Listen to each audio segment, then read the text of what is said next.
eastern Georgia, Pope County in northwestern Georgia, until 12:45 p.m. Eastern Daylight Time. At 12:21 p.m. Eastern Daylight Time, a severe thunderstorm was located per hour. Hazard, 60 miles per hour wind gusts and penny-size hail. Source, radar indicated. Impact, expect damage to roofs, siding, and trees. Locations impacted include Cedartown, Rockmart, Aragon, Sunny, Fish Creek, Etna, Felton, Essam Hill, Antioch, and Van Wert.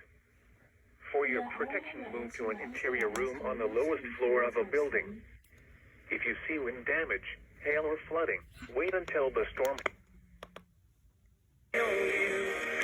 1-866-763-4466 or tweet us your report at NWS Atlanta.